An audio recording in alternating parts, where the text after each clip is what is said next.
आज का डिक्टेशन उच्च गति अभ्यास भाग 2 से लिया गया है। डिक्टेशन का टाइमिंग शुरू होता है अब। बहुत बड़ा अंश अनुभव और लोगों की कही सुनी बातों से, देखे हुए दृश्यों से और कुल तथा समाज की परंपरा से प्राप्त होता है। सिनेमा इस सभी प्रकार के ज्ञान की प्राप्ति में सहायक हो सकता है, क्योंकि यह मनुष्य की दृश्य और श्रव्य अनुभूतियों के क्षेत्र को बहुत ही बढ़ा सकता है।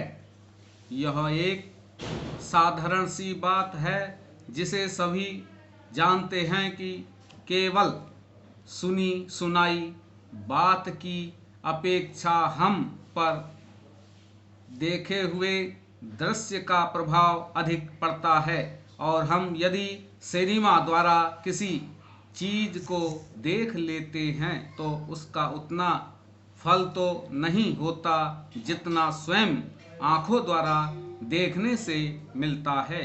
उससे तो कहीं अधिक अमिट छाप किसी के सामने किसी दृश्य के वर्णन करने से पड़ती है। मन बहलाव के भी साधन कितने ही प्रकार के होते हैं।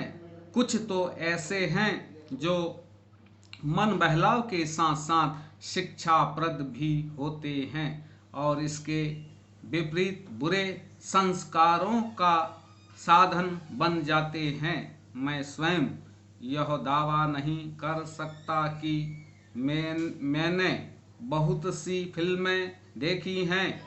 सच पूछिए तो मुझे बहुत कम फिल्में देखने का अवसर मिला है, पर मेरे पास जो खबरें पहुंचती हैं, बहुतेरे विश्वसनीय भाइयों और बहनों द्वारा जो शिकायत पहुंचाई जाती है, उनसे मालूम होता है कि बहुतेरी फिल्में दूसरी कोटि की हैं, जो शिक्षा अथवा मन बहलाव का साधन न बनकर बुरी वासनाओं को जागृत करती है, विशेषकर युवकों के चरित्र पर बुरा प्रभाव डालती हैं।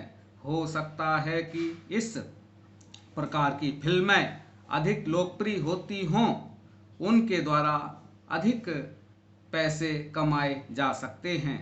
कुछ लोग यह कह सकते हैं कि फिल्म निर्माताओं का काम ऐसी फिल्मों को बनाना है जो लोकप्रिय हों, क्योंकि वे एक प्रकार की मांग को पूरा करती हैं।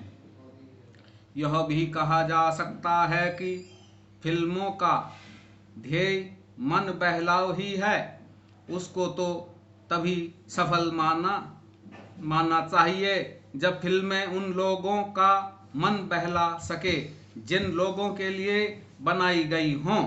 वे सब बातें बहस के रूप में कही जा सकती हैं, पर मैं चाहूँगा कि कोई भी सिनेमा को अथवा फिल्म के बनाने वाले हों, वे यदि अपना कर्तव्य समाज सेवा समझते हैं, और उन्हें ऐसा समझना भी चाहिए, तो उन सब के लिए ये सब बातें यदि आग्रही नहीं तो ग्राही अवश्य हैं, और उनको मुख्य उद्देश्य तो सेवा ही होना चाहिए। सेवा तभी तक सेवा रहती है जब तक वह सेव्य का हित करे, ना कि उसे गिराए। इसलिए मैं चाहूँगा कि फिल्म बनाने वाले इस पर विचार करें कि उनका उद्देश्य क्या है। उद्देश्य सेवा ही होना चाहिए, और सेवा के साथ साथ यदि धनोपार्जन भी हो जाए तो निर्दोष है। यदि धनोपार्जन ही उद्देश्य हो और सेवा न हो तो वह आग्रही होना चाहिए।